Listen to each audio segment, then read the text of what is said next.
머티리얼 구조에 이어서 UV 반사 형태에 대해서 진행해 보겠습니다. 자, UV는 특수한 좌표계가 있는데요.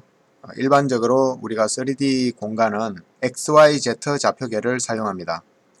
XYZ는 마이너스 무한대부터 0을 지나서 무한대까지의 좌표를 가질 수가 있고요. UVW는 텍스처 매핑에 필요한 좌표이기 때문에 그림의 한 장에 해당하는 가로 한 번, 세로 한 번에 해당하는 0부터 1까지의 좌표계를 가지고 있습니다. 알파벳 26자 중에 제일 마지막 자 XYZ인 XYZ의 바로 앞쪽에 있는 UVW 3개를 텍스처 좌표계의 각 축의 이름으로 정한 거고요. UVW의 특별한 의미는 없습니다. 자, 그러면 텍스처는 일반적으로 생각하기에는 2차원이죠. 그런데 왜 UV가 아니고 UVW까지 사용하냐 하면 우리가 일반적으로 찍은 사진은 평면이기 때문에 UV로 충분합니다. 그런데 컴퓨터로 생성되는 Procedural Texturing, 예를 들면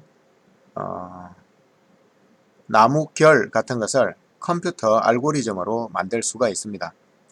상자 모양의 컴퓨터로 만들어진 나무 결 모양을 집어넣고 그 상자를 자르면 자르는 단면마다 실제 나무처럼 서로 다른 단면을 가지게 할 수 있습니다. 그래서 UVW라는 3개의 좌표축이 필요하게 된 거고요. 최소값은 0, 최대값은 1인데 1 바깥쪽 영역은 다시 0, 1, 0, 1 해서 반복되는 텍스처의 특성을 가지게 됩니다. 자, 그리고 unwrap이라고 하는 것은 랩핑, 포장하다라는 뜻이죠. 실제 3차원 오브젝트를 마치 포장을 풀듯이 이렇게 납작한 평면에다가 눌러 붙이는 것을 unwrap이라고 합니다. unwrap, 포장을 벗기다. unwrap은 일반적으로는 좀 복잡한 물체라든지 아니면은 캐릭터 같은 데서 unwrap이라는 과정을 사용하고요. 우리가 대부분 모션 그래픽에서는 unwrap보다는 프로젝션 매핑을 많이 사용합니다. 자, unwrap은 예를 들면 캐릭터라면 얼굴의 콧등선을 따라서 재단선을 만들고 그것을 납작하게 펼치는 그런 작업이 unwrap 작업이고요. 프로젝션이라고 하는 것은 시네마 4D에서 한번 열어보겠습니다. 자, 어떤 오브젝트에 재질을 이렇게 집어넣게 되면 그 재질 태그에 프로젝션이라는 용어가 있고요.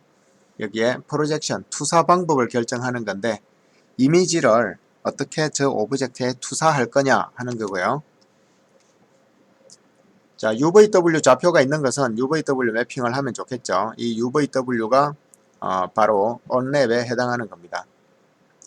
UVW 좌표계를 만드는 작업을 unwrap이라고 합니다. 자, 스피어리컬, 일반적인 프로젝션은 시네마 4D, 기타 프로그램들이 제공하는 프리미티브 오브젝트, 그러니까 기본 입체들의 모양을 몇 개를 가지고 있는데요. 공의 형태인 스피어리컬, 원기둥 형태인 실린드리컬, 평면 형태인 플랫, 그리고 상자 형태인 큐빅, 그리고 카메라가 바라보는 방향의 정면 방향인 프론탈, 그리고 공간을 부드럽게 연결시켜주는 스페이셜, 그리고 아까 말한 UVW, 그리고 싱크랩, 카메라 매핑 이런 것들이 있습니다. 자, 여기서 우리가 많이 쓰는 것들은 공 모양일 때는 스피어리컬, 원기둥 모양일 때는 실린드리컬, 평면일 때는 플랫, 그리고 일반 상자 같으면은 큐빅, 이 정도를 많이 쓰게 됩니다. 자, 그 아래쪽에 있는 사이드라는 것은 어떤 면에다가 이 그림을 붙일 거냐 하는 건데요. 보스 그러면 양쪽 면, 이 양쪽이라고 그러는 것은 노멀의 양쪽입니다. 모든 메쉬 데이터는 그 메쉬 데이터 표면의 직각 방향인 노멀 벡터라는 것을 가지게 되는데요. 그 노멀 벡터의 방향인 양의 방향이 프론트, 음의 방향이 백, 양쪽 다 하면은 보스가 되겠습니다. 자, 이렇게 해서 UV 관련된 것들을 알아봤고요. 자, 여기 트라이 플래너라고 있는데 얘는 모션 그래픽에서 많이 쓸 건데요, 앞으로. 트라이 플래너는 UV를 펴지 않고도 그 경계가 없는, 경계가 완전히 없진 않지만 그 블렌딩이라는 기능으로 텍스처와 텍스처의 경계선을 부드럽게 연결해서 일반적인 재질을 표현할 때 쓰는 아주 유용한 방법인데 차후에 옥테인을 하면서 같이 해보도록 할게요. 자, UV가 끝났습니다. 자, 다음 반사 형태에 대해서 알아보겠습니다. 앞서도 조명에서 설명한 적이 있지만 재질에서 반사 형태는 정반사, 난반사로 크게 구분할 수가 있고요. 정반사를 표현하기 위해서는 백맨, GGX 이 두 가지가 가장 많이 쓰이고요. 자, 퐁, 약간 그 퐁이라는 사람이 만든 방정식으로 푸는 퐁 리플렉션인데요. 이전의 스페큘러, 그러니까 페이크 스페큘러를 만들 때 많이 쓰던 방식이고 최근에는 이 백맨이나 GGX가 주를 이루기 때문에 사용 빈도가 많이 줄어들었습니다. 자, 그 다음에 워드 같은 것들은 고무나 그 스피커의 그 덮개, 마치 그 부드러운 천으로 된 덮개 이런 것처럼 표면 자체가 직접적인 하이라이트는 거의 없이 전체적으로 난반사를 가지는 그런 재질에 사용할 수가 있습니다. 자, 정반사에 대한 사용법은 반사를 적용할 때, 정반사는 거울 반사라 그랬죠. 반사를 적용할 때 기본적으로 디퓨저 스페큘러가 있는데 이 디퓨저 스페큘러는 페이커 스페큘러라고 했죠. 예전 방식의 스페큘러고요. 자, 직접 한번 해볼게요. 자, 여기에다가 이 재질을 새로운 재질을 하나 만들어서 해볼게요. 지우고 더블 클릭, 더블 클릭. 자, 더블 클릭을 하게 되면 여기에 컬러 그리고 리플렉턴스 두 개가 활성화가 되어 있는데요. 자, 컬러에서는 색을 넣을 수가 있겠고요. 리플렉턴스에서는 반사도를 정할 수가 있습니다. 자, 반사도는 여기 레이어라는 것에 지금 여기 있는 디폴트 스페큘러가 하나의 레이어를 차지하고 있는 거고요. 바로 이 디폴트 스페큘러가 그 세부 내용을 표시해 줍니다. 다시 레이어는 부모 단계인데요. 레이어로 가면은 디폴트 스페큘러가 접혀진 상태로 볼 수가 있습니다. 이 디폴트 스페큘러가 레거시 방식의 스페큘러이기 때문에 리무브로 지워주겠습니다. 자, 그러면 현재 레이어에 아무것도 없는 상태가 되고요. 빈 레이어죠. 리플렉턴스 채널에 빈 레이어만 있습니다. 여기에다가 add를 눌러서 뭔가 추가해주면 반사 모델을 선택하거나 또는 디퓨저 모델을 선택할 수가 있는데요. 자, 먼저 백맨을 이용해 볼게요. 자, 그러면 레이어 1번이 활성화되면서 백맨에 대한 옵션이 나오고요. 얘를 오브젝트에 적용하면 자, 이런 형태가 되겠네요. 자, 여기 백맨에서 우리가 실제로 해야 되는 일은 여기에 얘네들을 다 이렇게 닫아 놓고 보면 레이어 1번 백맨을 가지는 레이어 1번 반사 채널에 내용은 이런 미리 보기 샘플 슬롯이 보이고요. 그 다음에 타입을 여기서 확인할 수가 있고요.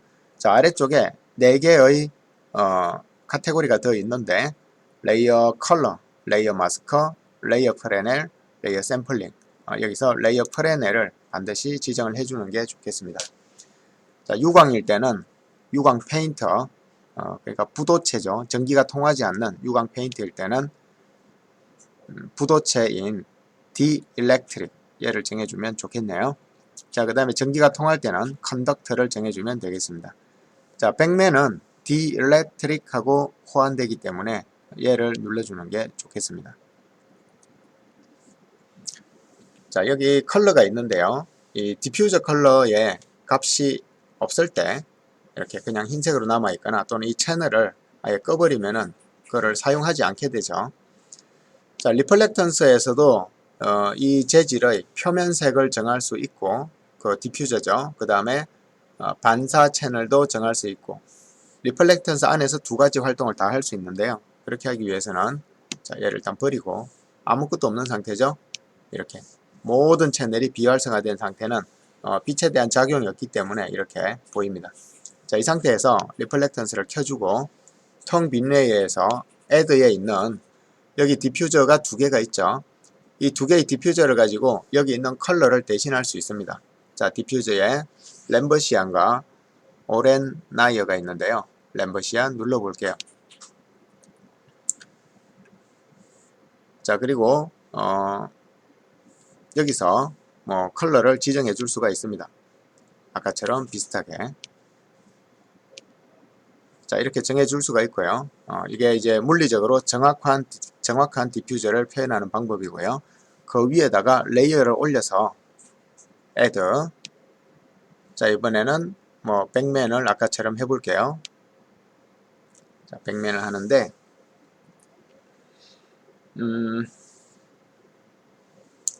현재 레이어의 자, 여기 레이어가 레이어 1번 아까 그게 1번 디퓨저였고요. 2번 얘가 리플렉턴스인데 자, 얘를 이름을 바꿔줄게요. 자, 얘는 디퓨저를 만든 거고요. 물리적으로 정확한 디퓨저. 얘는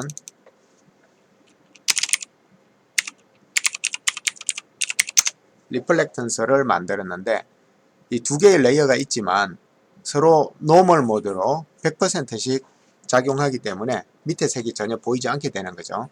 자, 근데 리플렉턴스는 반사에만 관여하는 겁니다. 그래서 얘를 퍼센트를 조절해 주거나 자, 그러면 50%만 반사가 되겠죠. 자, 또는 레이어 모드를 밝은 것끼리 합성하도록 add로 바꿔주거나 뭐 이런 방법들을 사용할 수가 있습니다. 자, 근데 리플렉턴스 채널에서 디퓨저를 사용하는 것이 물리적으로 정확하지만 계산 시간이 많이 걸리기 때문에 일반적으로는 그렇게 사용하는 것보다는 그냥 컬러에 색을 주는 방법을 더 많이 사용하고 있습니다.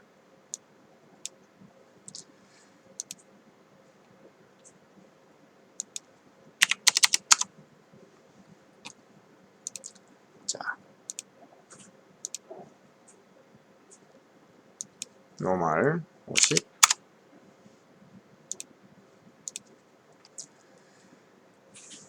자, 그리고 지금 프레넬이 또 없어졌죠. 이 프레넬에서 값을 정해주게 되면 원래 내가 하려는 색과 좀 차이 나는 성향이 생기는데요.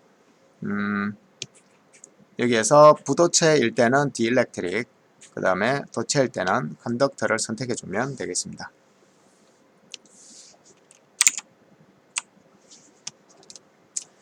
자, 반사를 적용할 때는 디폴트 스페큘러가 레거시 스페큘러라 그랬죠. 얘를 지우고 시작하고요. 반사 채널의 오페시티는 사용하지 않는 것이 좋고 하단의 스트렝스를 조절하면 좋겠다고 해놨는데 왜 그러냐 한번 볼게요.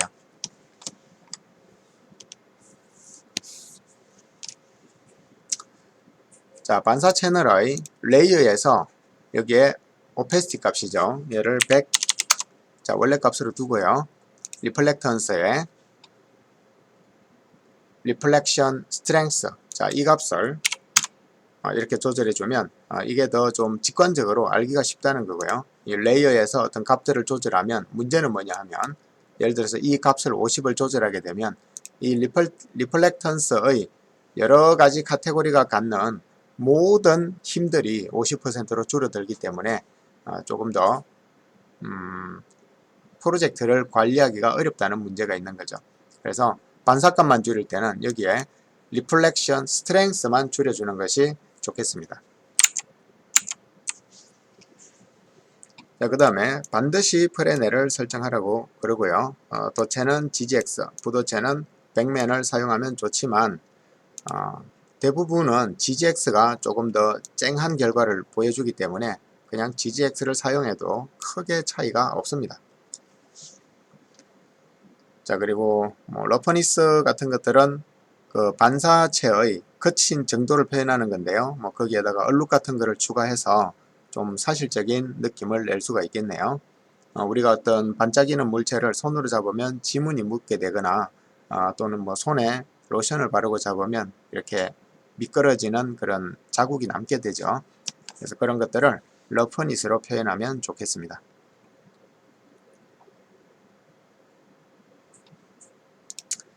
자, 다음 프레넬 뭐 디일렉트릭, 일렉트릭이 전기의 그런 거죠. 뭐 디일렉트릭, 부도체. 자, 이거 발음을 한번 확인해 볼게요.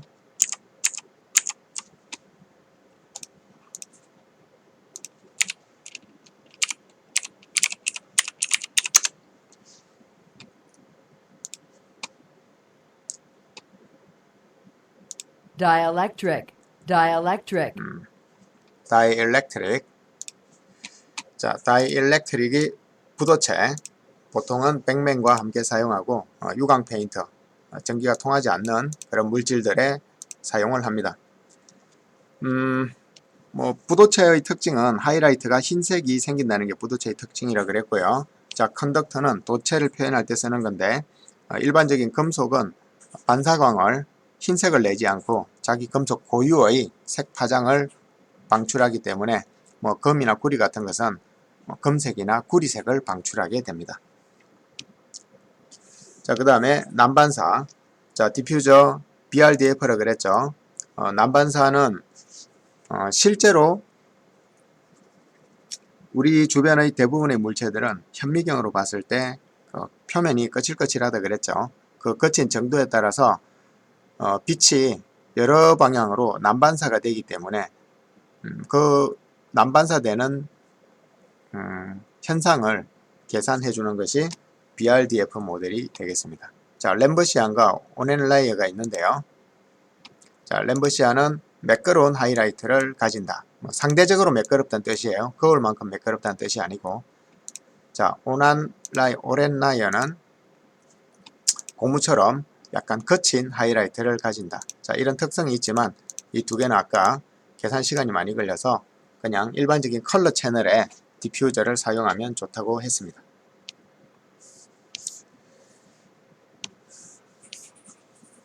자, 스탠다드 채널 다음 시간에 이어서 해보겠습니다.